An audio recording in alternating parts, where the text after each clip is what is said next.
मक्का खिलाने का सही तरीका पशुओं को। यदि आपकी जो गाय भैंस हैं उनको यदि आप मक्का इस तरह से खिला दें, आप अपने पशुओं को इस तरीके से खिला दें, अनगिनत अमेजिंग बेनिफिट आपके पशु में देखने को मिलेंगे। और जो मक्का है वह लगभग जो पशुपालक हैं उन्हें सही तरीका है, सही विधि है देने का पता ही नहीं है। आज की वीडियो के अंदर मैं आपको बताऊंगा, यदि आप इस तरीके से यदि आप अपने पशु में मक्के का सही उपयोग करेंगे तो आपको गजब के तगड़े फायदे देखने को मिलेंगे। यदि आप जो गलत तरीके से दे रहे हैं उन्हीं की वजह से आप अपने पशु में मक्के का उपयोग सही नहीं कर पाते हैं। रही बात आप अपने पशुओं को पर डे कितना देना चाहिए, किस तरीके से देना चाहिए, पूरी डिटेल से बताया जाएगा स्टेप बाय स्टेप। यदि आप उस तरीके से आप अपने पशु को दे रहे हैं तो गजब के तगड़े अनगिनत फायदे देखने को मिल सकते हैं। वीडियो जरूर लंबी हो सकती है लेकिन स्किप करके देखना, पूरा देखना। इस चैनल पर अभी नए आए या पहली बार जुड़े हैं तो पहली बार चैनल को जरूर सब्सक्राइब कर लें, साथ में बेल आइकन और ऑल वाला ऑप्शन दबाएं। आपको पता है कि यहाँ पर सही जानकारी के साथ वीडियो दी जाती है। आते आए वीडियो को जरूर लाइक किया करें और दोस्तों के साथ इस चैनल की वीडियो जरूर शेयर किया करें ताकि उन्हें भी प्रॉपर नॉलेज मिले। बहुत इस तरह के मेरे पास कमेंट्स आ रहे थे कि सर मक्का खिलाने का सही तरीका बताएं जिससे कि हमारे पशु में कोई नुकसान देखने को नहीं मिले। देखो, सबसे पहले तो मैं आपको बताता हूं कि मक्का के अंदर होता क्या है। देखो, मक्का के अंदर पर्याप्त मात्रा में कार्बोहाइड्रेट होती है, प्रोटीन इसके अंदर होती है, फाइबर होती है, ज़्यादा मात्रा में कार्बोहाइड्रेट होती है। कार्बोहाइड्रेट किसी भी चीज़ में यदि ज़्यादा होती है तो इससे क्या होता है कि आप अपने चाहे बकरे हो, चाहे बकरियां हो, चाहे गाय भैंस हो, चाहे अदर एनिमल्स हो, उनको आप कम समय में आप उन्हें मोटा कर सकते हैं, वजन बढ़ा सकते हैं। साथ में इसके अंदर फाइबर भी प्रचुर मात्रा में होता है, साथ में प्रोटीन्स भी होती हैं। कुछ इस तरह के जो मिनरल्स हैं या विटामिन हैं इसके अंदर पाई जाती हैं, जैसे विटामिन ए, सी, के, ये भी विटामिन इसके अंदर पाई जाती हैं। अब रही बात मक्का से आप अपने पशु में क्या बेनिफिट ले सकते हैं। देखो, मक्का खिला करके आप अपने पशु की कमजोरी दूर कर सकते हैं। पहले तो मैं बता रहा हूँ कि मक्के के क्या क्या बेनिफिट देखने को मिल सकते हैं।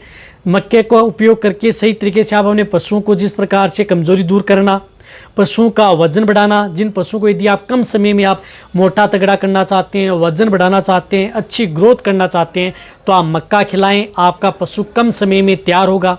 इसी के साथ साथ आपको जैसे दूध देने वाले पशु हैं उनमें दूध की मात्रा बढ़ाने में, फैट की मात्रा बढ़ाने में, साथ साथ में आपके पशुओं की एनर्जी को बूस्ट करने में भी इसका बहुत बड़ा रोल आपके पशु में होता है।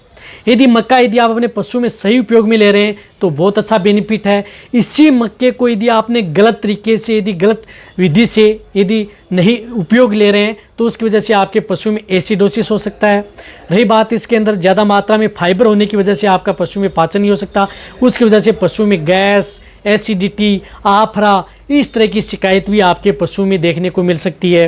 रही बात यदि आप ज़्यादा देते रहेंगे तो आपके पशु का वेट गेन होगा और आपके पशु में थोड़ी और भी दिक्कत खड़ी कर सकता है यदि सही तरीके से यदि आप नहीं दे रहे हैं। तो कहने का मतलब है कि ये फ़ायदा भी करता है तो नुकसान भी करता है, लेकिन यदि सही तरीके से यदि आप अपने पशु में उपयोग कर रहे हैं मक्के का तो बहुत अच्छा रिजल्ट देता है। देखो, जो साबुत मक्का होता है वह क्या होता है कि जो साबुत मक्का है उसके जो बीज होते हैं वो बहुत ज़्यादा हार्ड होते हैं, यानी बहुत ज़्यादा हार्ड होते हैं। यदि आप जो जुगाली करने वाले पशु हैं जैसे गाय है, भैंस है या भेड़ है, बकरियां हैं, उनको यदि आप डायरेक्ट यानी जो डायरेक्ट वैसे ही साबुत मक्का यदि आप उन्हें खिलाते हैं तो उससे क्या दिक्कत होती है कि वह डायरेक्ट आपके पशु में उगालने में या जुगाली करने में पशु कई बार क्या होता है कि साथ में नहीं आ पाता है, तो प्रॉपर जुगाली नहीं हो पाती है। प्रॉपर जुगाली यदि नहीं हो पाएगी तो ये पेट के अंदर पड़ा रहेगा, पेट के अंदर पड़ा रहेगा तो पेट में गैस बनेगी, एसिडिटी बनेगी और कई बार एसिडोसिस यानी रूमन की पीएच भी कम हो सकती है। तो आप कभी भी आप अपने पशुओं को जो साबुत मक्का है यानी जो साबुत मक्का के जो दाने हैं पके हुए वह आप अपने पशुओं को डायरेक्ट कभी भी न दें, भूल कर भी आप अपने पशुओं को नहीं देना चाहिए। कई पशुपालक क्या करते हैं कि साबुत मक्का होता है उसको ऐसे ही किसी भी दाना चारा है उसके साथ मिक्स करके दे देते हैं, तो ये तरीका गलत है। बिल्कुल भी आप अपने पशु में उपयोग न करें, आपके पशु में रिजल्ट नहीं मिलेगा। रिजल्ट की बजाय आपके पशु में नुकसान होगा और ये गोबर है उनके साथ बाहर आ जाएगा या अंदर भी दिक्कत खड़ी कर सकता है। तो आपको इसको तो इस तरीके से देना ही नहीं चाहिए। इसी के साथ साथ आपको क्या करना है कि आप मक्का देने का सही तरीका क्या है। देखो, मक्का देने का सही तरीका यह है कि जिस प्रकार से आप अपने पशुओं को रात के समय भिगो सकते हैं, जैसे साबुत मक्का है तो उसको आप भिगो लें। जब ये भीग करके तैयार हो जाता है यानी पूरी रात भीगने दें, जब ये भीग करके तैयार हो जाता है, फूल करके तैयार हो जाता है तो आप अपने पशुओं को जिस प्रकार से कोई भी बांट दाना है, खल चूरी है, उसके साथ आप दे सकते हैं, यानी भिगो करके आप दे सकते हैं, जिससे क्या है कि उसकी हार्डपन है वह दूर हो जाएगा, पशु का पाचन भी सही रहेगा।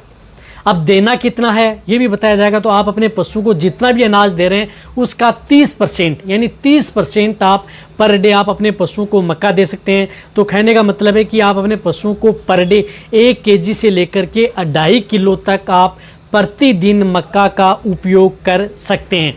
यानी 1 किलो से लेकर के 2.5 किलो तक मक्का आप अपने पशु को प्रतिदिन ज़रूर, जो भी बांट दाना है, जो भी खल चूरी है, जो भी दाना मिश्रण दे रहे हैं उनके साथ मिक्स करके देना चाहिए। कैसे देना चाहिए? भिगो करके आप दे सकते हैं, बहुत अच्छा रिजल्ट मिलता है। भिगो करना भी कैसे? जैसे रात को भिगाया, सुबह 10-12 घंटे भिगोया होगा, तभी आपके पशु में अच्छा रिजल्ट देगा। और इस मक्का को आप जिस प्रकार से बॉईल करके दे सकते हैं, यानी गर्म करके भी आप अपने पशुओं को खिलाया जा सकता है, बहुत अच्छा रिजल्ट आपके पशुओं में देता है। इसी के साथ साथ आप अपने पशुओं को इसको और भी अच्छा देने का तरीका है, तो मक्के को दरदरा सा पिसा लें, यानी दरदरा सा आपको इसे पिसाई जा सकता है। चक्की के माध्यम से आप दरदरा कर लें। और यदि आप ये मक्का है जो भी खल चूरी दे रहे हैं या बांट दाना दे रहे हैं उनके साथ आप दरदरा किया हुआ भाग मक्का का आप अपने पशुओं को दिया जा सकता है। तो ये दरदरा किया हुआ भाग अपने पशुओं को जो भी सूखा चारा दे रहे हैं या जो भी जिस प्रकार का फीड सप्लीमेंट खिला रहे हैं उनके साथ मिक्स करके भी आप अपने पशुओं को दे सकते हैं। तो ये 3 तरीका मैंने बताया हुआ आपके पशुओं के लिए सही है। एक तो दरदरा किया हुआ है, दरदरा कर लिया, वह दे सकते हैं। वह आप भिगो करके भी दे सकते हैं किसी के साथ, खल चूरी के साथ, या जो भी यदि आप अपने पशु को दाना चारा दे रहे हैं उसके साथ मिक्स करके दे सकते हैं। एक आप अपने पशु को भिगोया हुआ मक्का है वह दिया जा सकता है, सही तरीका ये है। एक आप अपने पशु को बॉईल करके मक्का दिया जा सकता है।